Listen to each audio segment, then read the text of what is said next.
Of men and mountain written by William O Douglas का एक excerpt यानी छोटा सा हिस्सा है डीप वाटर। इसमें विलियम डगलस ने अपने बचपन की यादों को ताजा करते हुए ये बतलाया कि कैसे एक ड्राउनिंग इंसिडेंट ने पानी के प्रति उनके मन में एक बहुत भय पैदा कर दिया था, जिससे कि वो किसी भी वाटर स्पोर्ट्स को एंजॉय नहीं कर सकते थे अपनी लाइफ में। ये एक प्रकार से उनके जीवन का हैंडीकैप बन करके रह गया था। फिर किस तरीके से उन्होंने इसको ओवरकम किया, इन सभी चीजों का ये अकाउंट डीप वाटर है। तो आइए शुरू करते हैं। विलियम डगलस जब लगभग 10 से 11 वर्ष के थे तो एक बार उन्होंने निर्णय लिया कि वो तैरना सीखेंगे, और इसके लिए जहां वो रहते थे याकीमा रिवर वहां बहा करती थी। तो याकीमा रिवर के बारे में एक बहुत गलत इंप्रेशन लोगों के दिमाग में था, क्योंकि बहुत सारी ड्राउनिंग इंसिडेंट्स याकीमा रिवर में हो चुकी थी पास्ट में। इसलिए उनकी मदर हमेशा उनको वार्न करती थी, उनको हमेशा उनकी मेमोरी में इस चीज को फ्रेश बनाती रहती थी, अफ्रेश करती थी कि याकीमा रिवर में स्विमिंग करना खतरे से खाली नहीं है। इसके लिए बेस्ट प्लेस था उनके लिए वाईएमसीए पूल, जो कि शैलो एंड पे लगभग 2 से 3 फीट ही गहरा था, और जो उसकी हाईएस्ट डेप्थ थी वो 9 फीट थी, और उसमें भी जो फॉल था वो ग्रेजुअल था। यानी अगर 2 से 3 फीट अगर आप उतरते हैं तो धीरे धीरे इंक्लाइंड प्लेन जैसा नहीं होता, उस तरीके से वो आप deeper deeper deeper further deeper, इस तरीके से आप डीपेस्ट पार्ट में अगर जाते हैं तो वो लगभग 9 फीट हुआ करता था। तो इसलिए विलियम डगलस के अनुसार वो उनके लिए एक सबसे ज्यादा सूटेबल स्थान था जहां पर कि वो स्विमिंग करना सीख सकते थे। विलियम डगलस ने अपने लिए एक पेयर ऑफ वाटर विंग्स का अरेंजमेंट किया और निकल पड़े तैरना और तैराकी सीखने के लिए। हालांकि उनके मन में पानी के प्रति एवर्जन या डर बहुत शुरू से हुआ करता था, स्पेशली जब वो 3 या 4 वर्ष के थे। एक बार अपने फादर के साथ वो गए हुए थे कैलिफोर्निया बीच पर, या एक बीच जो कि कैलिफोर्निया में पड़ता था, वहां अपने फादर के साथ गए थे। पानी में वो खड़े थे और अचानक एक बहुत बड़ी सी ह्यूज वेव आकर के उनके ऊपर टूटी, और ऐसा लगा जैसे कि उनको बहा करके ले जाएगी। हालांकि वो अपने फादर के साथ थे, उनको पकड़े हुए थे, तो उसमें कुछ होना नहीं था। फादर तो हंस रहे थे क्योंकि वो जानते थे कि जब उनका बेटा उनके साथ है तो कुछ होने वाला नहीं है। लेकिन अचानक उनकी सांसें रुक गई जब पानी उनके ऊपर पूरा आ करके बहा करके उनको ले जाने वाला था, जैसे वो फोर्सफुली उनको वापस ले जा रहा हो। तो वो एक बालक के मन में, छोटे बच्चे के मन में जिसकी उम्र 3 से 4 साल ही हो, एक भय सा बना अचानक, और यह भय बहुत गहरे बन गया था। काफी समय तक वो था। तो जब वो तैरना सीखना शुरू कर रहे थे तो वो वाली जो डर जो 3 या 4 वर्ष की अवस्था में उन्होंने एक्सपीरियंस किया था, एक प्रकार से रिवाइव होकर के सामने है। चूंकि सीखने का मन बहुत था और एक डिटर्मिनेशन था, इसलिए उन्होंने अपने उस डर को सबड्यू किया, यानी दबा करके वहां पर देखना शुरू किया कि कैसे लोग तैर रहे हैं, और उनको कॉपी करते हुए वो स्वयं पानी में उतर करके पेडलिंग यानी पानी में पैरों से छप छप करके सीखने का प्रयास करना शुरू कर दिया उन्होंने। तो धीरे धीरे इसका 2-3 बार अभ्यास करने के बाद थोड़ा वो कंफर्टेबल फील करने लग गए थे कि अचानक एक मिस एडवेंचर उनके जीवन में फिर से आ गया, या फिर से हो गया। तो हुआ यूं कि एक दिन विलियम डगलस वाईएमसीए पूल में थोड़ा जल्दी चले गए, और उस समय तक वहां पर कोई भी नहीं आया था। चूंकि डगलस पानी में जाने से अकेले स्पेशली डरते थे, इसलिए वो वेट कर रहे थे कि कुछ लोग आए और उसके बाद वो पानी में उतरे। वो किनारे पूल के किनारे बैठ करके इंतजार कर रहे थे, लेकिन तभी एक there came a big bruiser of a boy. Big bruiser of a boy का मतलब है कि एक ऐसा लड़का जो कि टफ हो, स्ट्रांग हो, एग्रेसिव हो, और जो फाइटिंग या आर्ग्यूमेंट में बहुत ज्यादा इंटरेस्टेड होता है। तो ऐसा स्ट्रांग, हेल्दी, हेफ्टी 18 इयर्स का बॉय वहां पर आया, और वो एक मस्कुलर मैन था। उसके लेग्स, आर्म्स और उसके बाकी पार्ट्स बॉडी, स्पेशली चेस्ट में बाल थे, और उसके मसल्स रिपलिंग मसल्स थे। उसने उसके साथ कुछ खेल करना चाहा, उसके साथ मजाक करना चाहा, और उसको बोला, hi skinny, how would you like to be ducked, माने हेलो बच्चे, अगर तुम्हें पानी में डुबा दिया जाए तो कैसा लगेगा। और ऐसा सिर्फ उसने कहा नहीं, बल्कि उसने विलियम डगलस, जो कि उस समय एक बच्चा था, उसको उठा करके डीप एंड ऑफ पूल में लुका दिया या फेंक दिया। चूंकि डगलस अभी तक तैरना सीखा नहीं था, इसलिए उसको बहुत ही डर लगा। इस घटना से विलियम डगलस हॉरिफाई तो बहुत हुआ, लेकिन फिर भी he was not horrified out of his wits, माने उसने अपने दिमागी संतुलन को नहीं खोया। और उसने, जब वो एयर में ही था, तो उसने प्लान किया कि जब वो नीचे जाएगा तो बॉटम ऑफ पूल को पैरों से थ्रस्ट करेगा और झट से जंप करके ऊपर पानी में आ जाएगा, और फिर उसके बाद फ्लैट लेट करके वो पेडल करेगा, और उसके साथ ही वो एज तक यानी किनारे पूल के पहुंच जाएगा, और इस तरीके से वो अपनी जान बचा लेगा।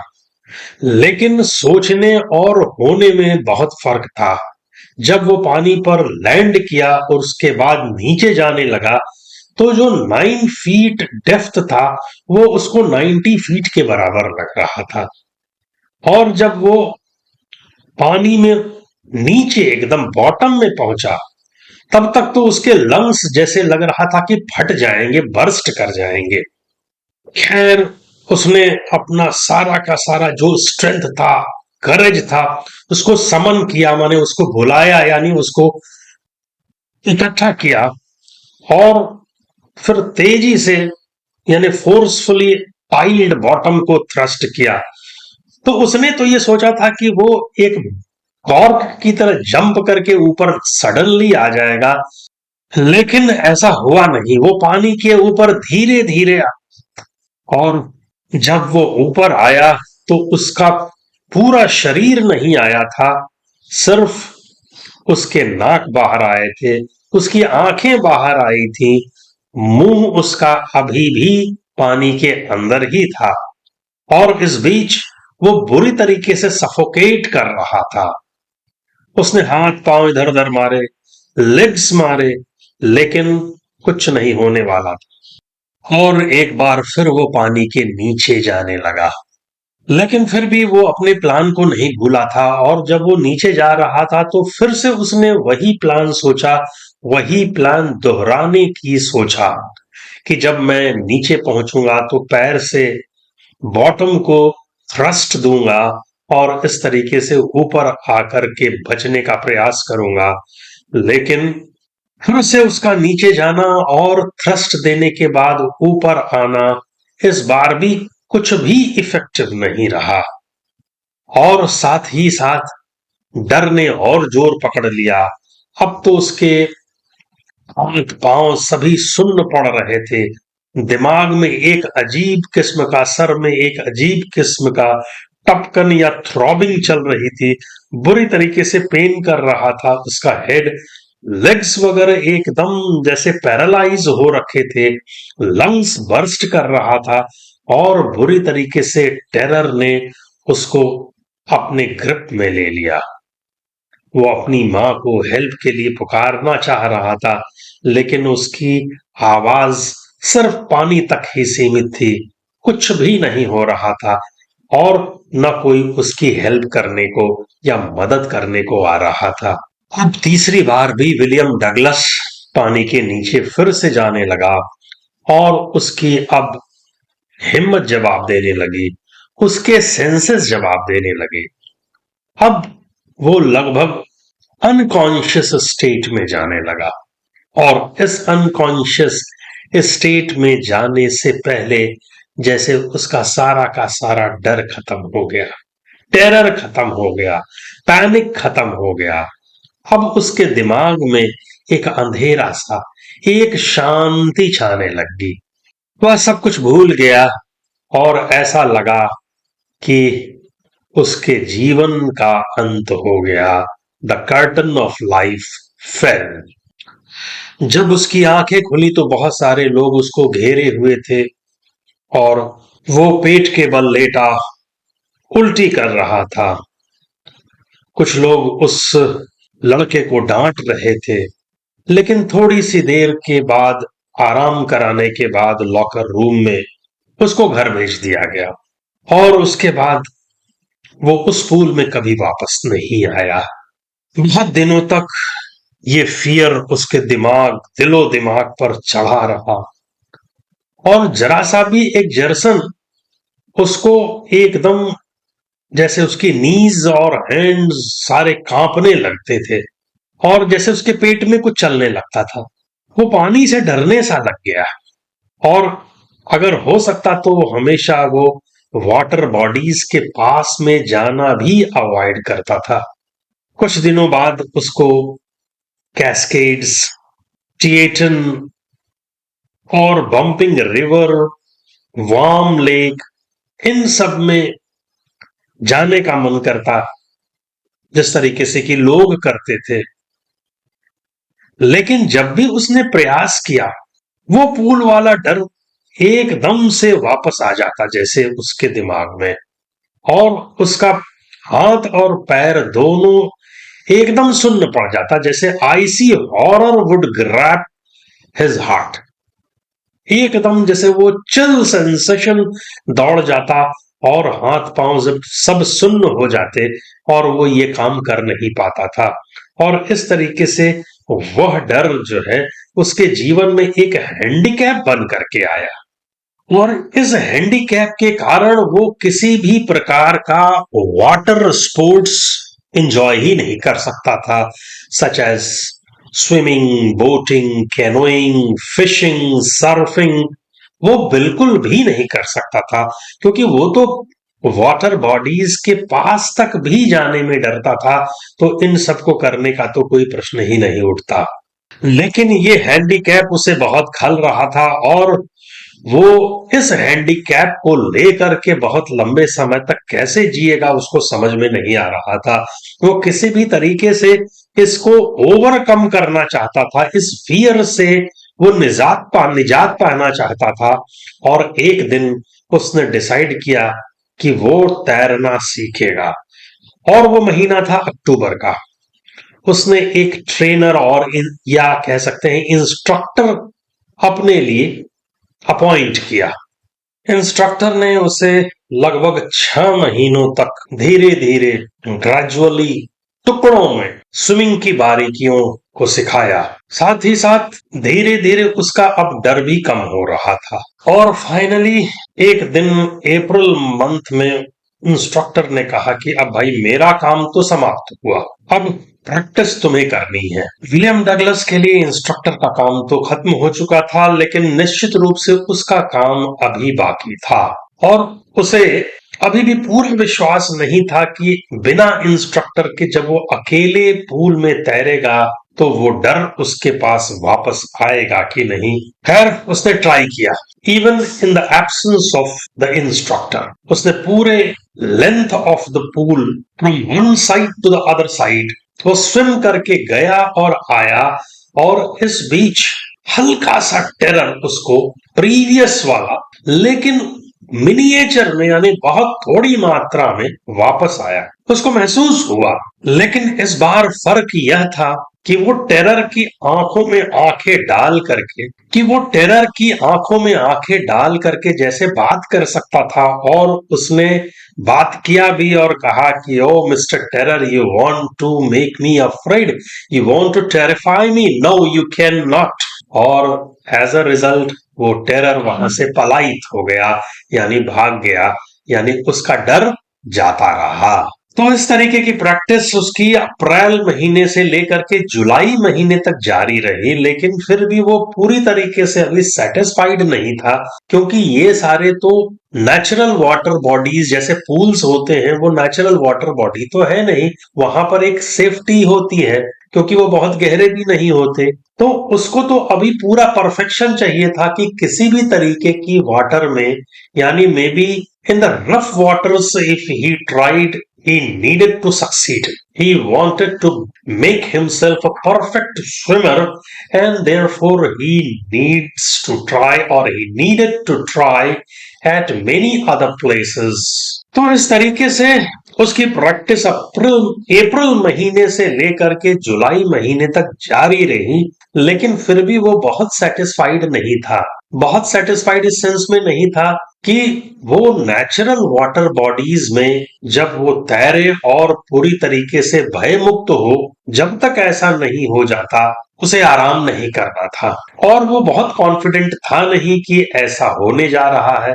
इसलिए फर्दर उसकी प्रैक्टिस जारी रही, और इसके लिए वो गया लेक वेंटवर्थ हैम्पशायर में। फिर उसके बाद उसने ट्रिग्स आइलैंड से ड्राइव करके लगभग 2 मील तक स्विमिंग किया उसने।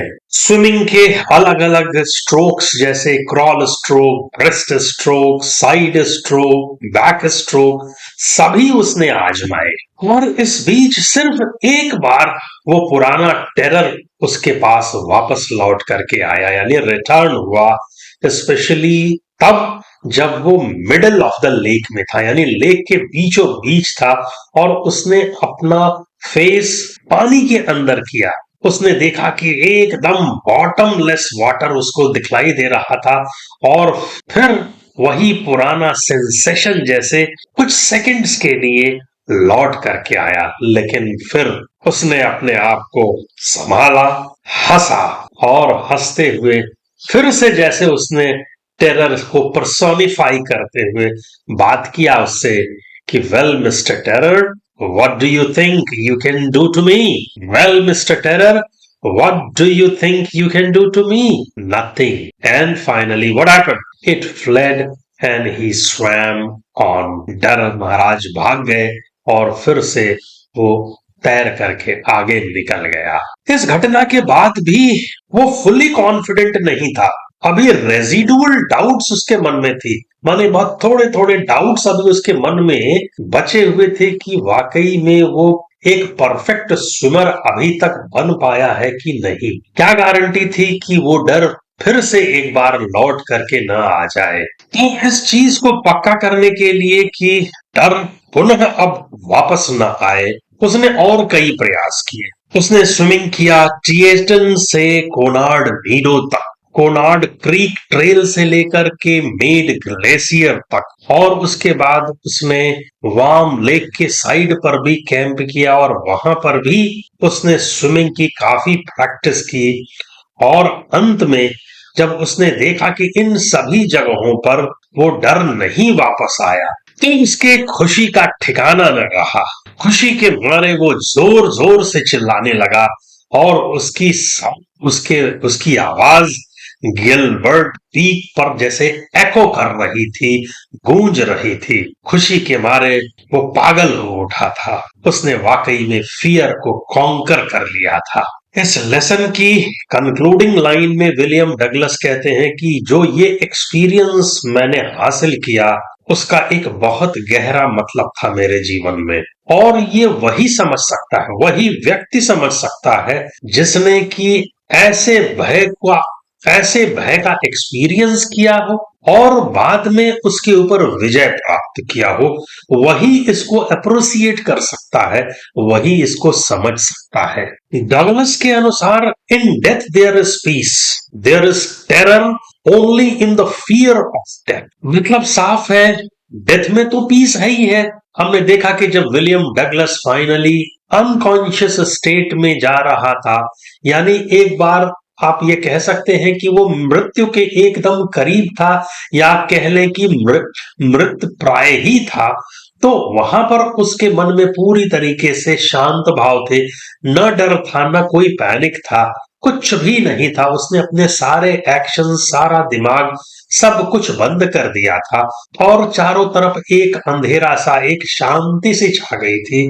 तो ठीक ही है कि in death there is peace and there is terror only in the fear of death. जब मौत से डर लगता है, जबकि उसको फेंका गया था, तो उसे मौत का ही डर था, और उसी डर के कारण उसके अंदर जबरदस्त टेरर उत्पन्न हुआ था। तो और इसी कारण हम डगलस रूजवेल्ट को कोट करते हुए कहते हैं, all we have to fear is fear itself. माने अगर हमें किसी चीज से डरना चाहिए तो वो डर स्वयं है। और विलियम डगलस ने तो अपनी जिंदगी में इसको उतार लिया था, क्योंकि अब वो डर से, भय से मुक्त हो चुके थे। And in his final words in the lesson he says, at last I felt released, free to walk the trails and climb the peaks and to brush aside fear. यानी वो डर को एकदम दरकिनार कर चुके थे। तो इस तरीके से हमने इस लेसन की एक डिटेल्ड समरी आपके सामने प्रस्तुत किया। उम्मीद है आपको एक एक चीज समझ में आ गई होगी ठीक से। इसको पढ़ने के बाद अगर आप फिर से अपने लेसन को रिवाइज करते हैं तो उसको पूरी तरीके से समझने में आपको बहुत मदद मिलेगी। अपने अगले वीडियो में जितने भी इससे रिलेटेड प्रमुख क्वेश्चंस हैं, इस लेसन के जितने मेन इंपॉर्टेंट क्वेश्चंस हैं टेक्स्ट के या एडिशनल, उसकी चर्चा करेंगे, उसको डिस्कस करेंगे। देखना मत भूलिएगा। आपने हमारा यह वीडियो देखा, उम्मीद है आपको अच्छा लगा होगा। I request you all therefore to share this video with your friends, and if so far you have not subscribed to my channel, please do subscribe. Thank you very much. बहुत बहुत धन्यवाद।